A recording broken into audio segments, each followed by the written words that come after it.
En 2040, la plupart des voitures d'aujourd'hui seront bonnes pour la casse. Mais lesquelles résisteront à cette hécatombe technologique? Les écrans tactiles auront rendu l'âme, les logiciels ne seront plus mis à jour, et ces iPads sur roues que l'industrie nous vante à prix d'or ne seront plus que des tas de ferraille high-tech. Seuls 10 modèles défient cette obsolescence programmée. 10 voitures conçues pour durer, pas pour impressionner. Des mécaniques simples, des pièces disponibles partout, et surtout une philosophie oubliée. Construire pour traverser les décennies. L'industrie automobile a trahi la confiance des automobilistes. D'un côté, Bruxelles impose ses normes déconnectées du réel, forçant l'électrification à marche forcée. De l'autre, les constructeurs sacrifient la fiabilité sur l'autel de la rentabilité court terme. Des milliers de propriétaires se retrouvent avec une facture de 8 000 € pour un moteur neuf. Résultat, des moteurs downsizés qui explosent, des boîtes robotisées capricieuses et des systèmes électroniques qui transforment nos voitures en bombes à retardement technologique. Face à cette dérive,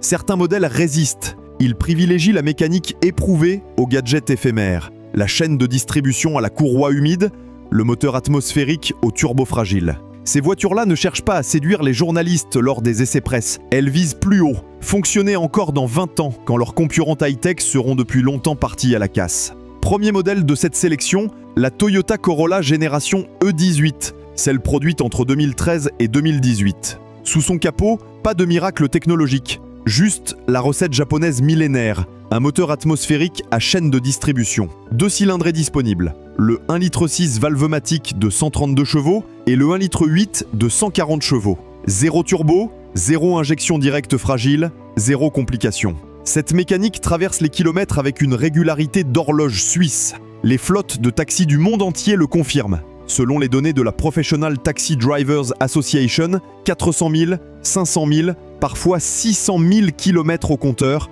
et la Corolla tourne encore. L'entretien reste d'une simplicité désarmante. Toyota n'a pas cherché à réinventer la poudre avec des technologies révolutionnaires. Ils ont perfectionné l'existant pendant des décennies. Le moteur VVTi optimise les phases de distribution sans complexité excessive. La transmission CVT, souvent décriée, s'avère d'une robustesse exemplaire sur ce modèle. Même la version manuelle à 6 rapports vieillit remarquablement bien, avec des synchroniseurs dimensionnés pour la durée. Sur le marché de l'occasion, cette Corolla représente l'investissement intelligent par excellence. Entre 8 500 et 14 500 € selon l'année et le kilométrage, elle offre une sérénité que les Allemandes contemporaines ne peuvent garantir. Pas d'angoisse de la chaîne de distribution qui claque, pas de peur du turbo qui lâche. Juste la certitude de rouler aujourd'hui comme demain. Dans un monde qui diabolise le diesel, la Honda Civic ID-Tech génération 2013-2020 fait figure de résistante héroïque. Son moteur 1,6 litre ID-Tech de 120 chevaux développe 300 Nm de couple,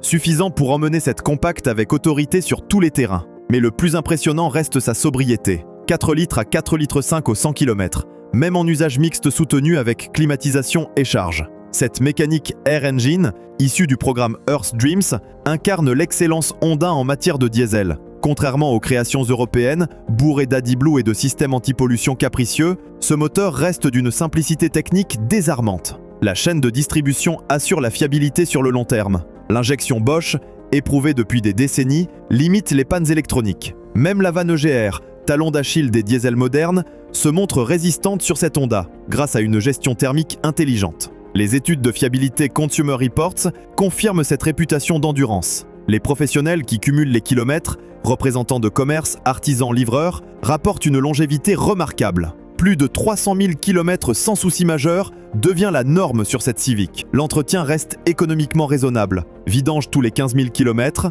filtre à particules qui se régénère naturellement, embrayage qui tient largement au-delà des 200 000 km. Son positionnement critère 2 la préserve des restrictions urbaines les plus sévères actuellement en vigueur. Contrairement au diesel français de la même époque, souvent handicapé par des défauts de conception, cette Honda capitalise sur des décennies d'expérience nippone en mécanique, diesel, marine et industrielle. Si une seule voiture devait survivre à l'apocalypse automobile, ce serait probablement le Toyota Land Cruiser. Les séries 150 et 155 incarnent cette philosophie de l'indestructible absolu. Sous le capot, 2 diesels d'anthologie, le 3 litres D4D de 190 chevaux et le 2 litres 8 D4D qui développe entre 177 et 204 chevaux selon les millésimes et les réglages constructeurs. Ces moteurs ne sont pas des foudres de guerre dans l'absolu. Ils privilégient le couple jusqu'à 500 Nm sur les versions récentes et surtout la longévité absolue. Le châssis à échelle Architecture réputée dépassée par les donneurs de leçons, garantit une robustesse que ne connaîtront jamais les SUV soft européens, avec leur plateforme de berline inadaptée au tout-terrain sérieux. Laisin Seiki, fournisseur historique de Toyota depuis les années 60, signe les transmissions automatiques. Ces boîtes traversent les décennies sans faiblir, grâce à une conception surdimensionnée. Les Pontorsen distribuent la motricité avec une efficacité redoutable sur tous les terrains difficiles. Quand le terrain devient vraiment impraticable, les rapports courts transforment ce mastodonte en chenillette irrésistible,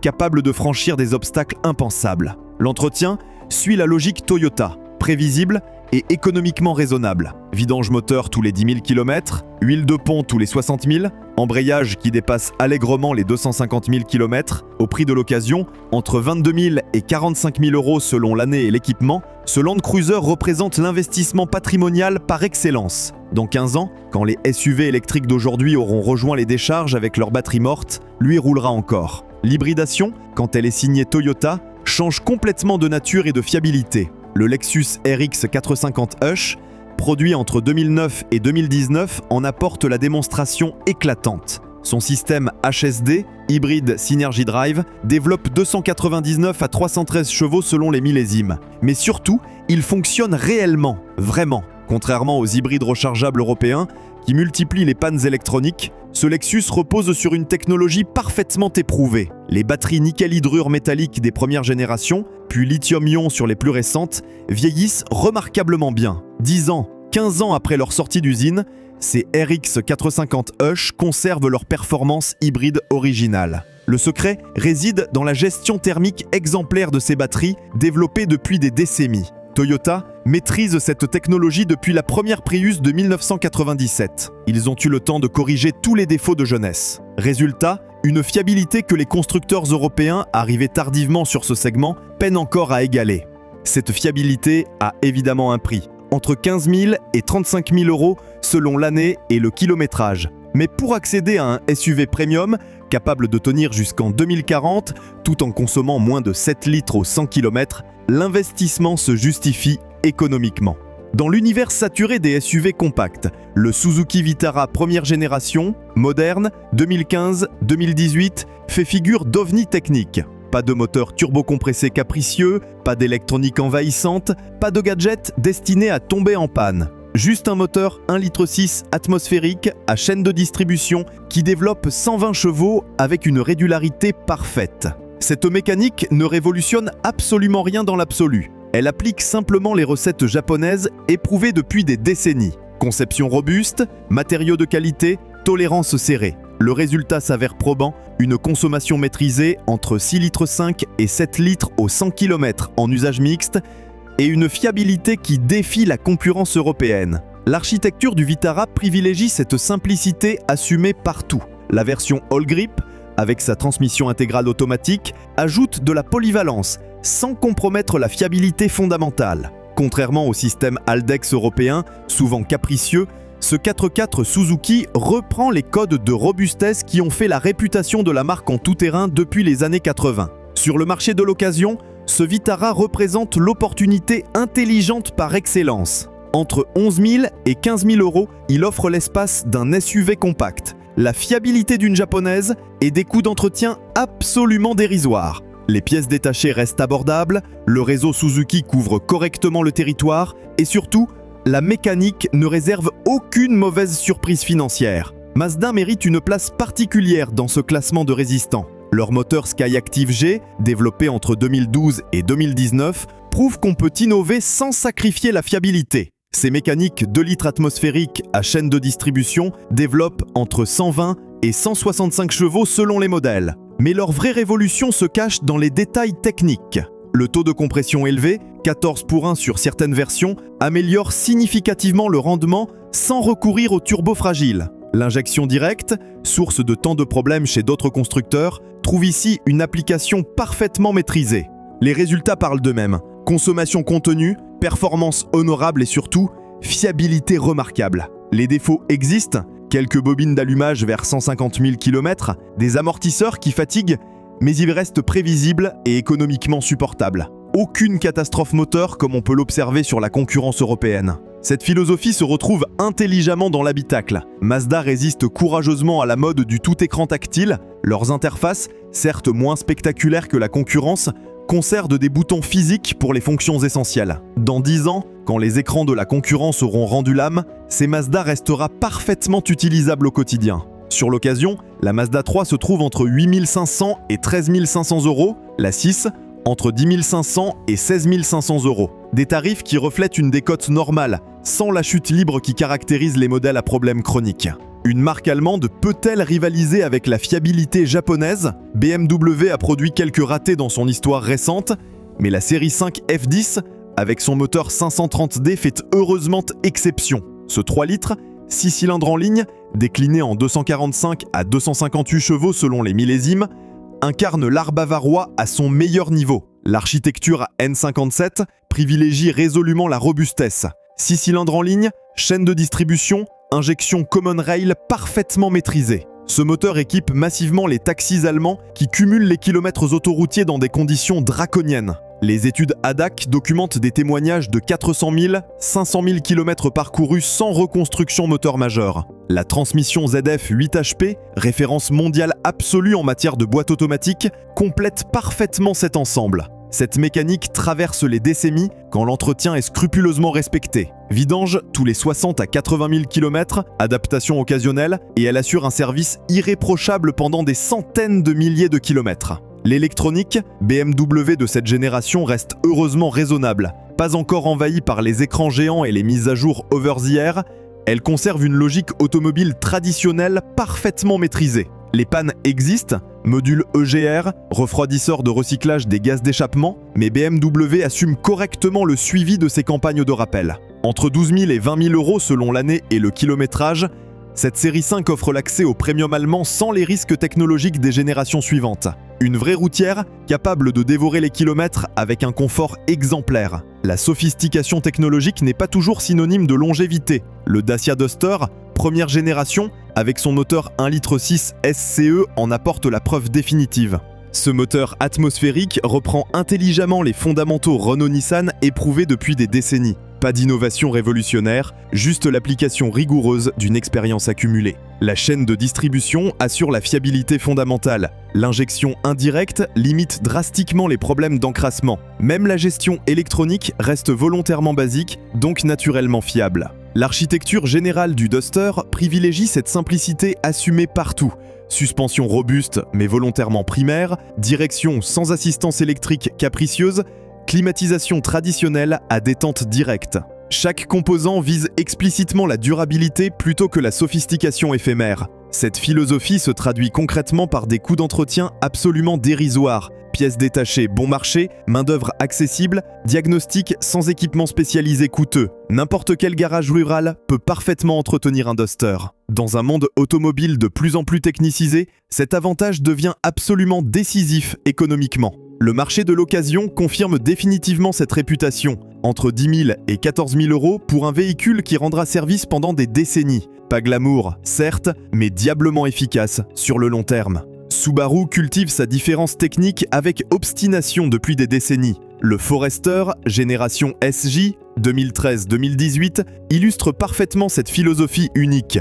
Son moteur Boxer 2 litres atmosphérique développe 150 chevaux, mais sa vraie spécificité réside dans la transmission intégrale permanente, absolument unique sur le segment. Cette architecture révolutionnaire distribue la motricité aux 4 roues en permanence. Pas de coupleur électronique capricieux, pas de gestion électronique complexe sujette aux pannes. Juste la mécanique pure, au service de la motricité optimale.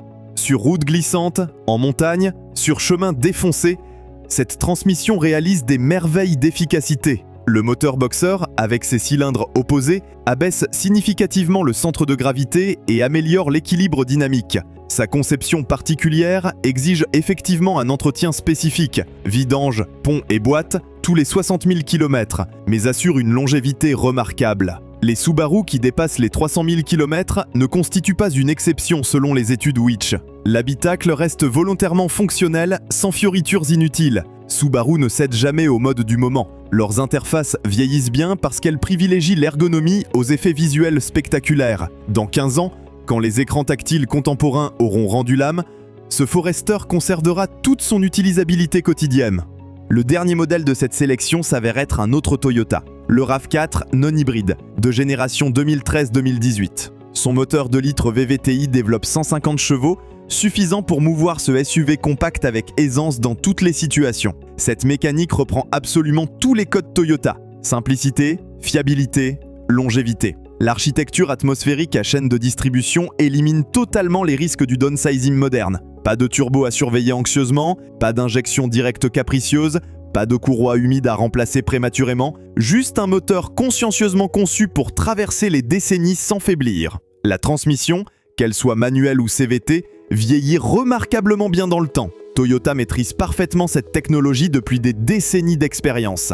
Leur boîte CVT, souvent critiquée pour leur sensation de conduite particulière, compense largement par une fiabilité absolument exemplaire. Pas de glissement prématuré, pas de réparation coûteuse vers 100 000 km comme sur la concurrence. L'électronique embarquée reste intelligemment mesurée. Les RAV4 de cette génération conservent des boutons physiques pour les fonctions essentielles. Leur système multimédia, certes moins spectaculaire que la concurrence actuelle, fonctionne encore parfaitement après 10 ans de service quotidien. Cette réputation se reflète directement sur le marché de l'occasion. Entre 12 000 et 20 000 euros selon l'année et le kilométrage, ces RAV4 conservent une cote élevée, justifiée. Leur classification critère 1 les préserve des restrictions urbaines futures. Dans les zones à faibles émissions qui se multiplient rapidement, cet avantage devient absolument décisif. Ces 10 modèles prouvent qu'une autre voie existe encore, celle de constructeurs qui résistent courageusement aux effets de mode, qui perfectionnent leurs acquis plutôt que de révolutionner en permanence. Leurs véhicules ne séduisent peut-être pas les journalistes lors des essais presse, mais ils garantissent 15 ans de service fidèle à leurs propriétaires. En 2040, quand les voitures électriques d'aujourd'hui rejoindront les décharges, avec leurs batteries mortes et leurs logiciels obsolètes, ces 10 modèles rouleront encore. Elles témoigneront d'une époque où l'automobile savait concilier innovation et durabilité, modernité et fiabilité, une leçon que l'industrie ferait bien de retenir avant qu'il ne soit trop tard.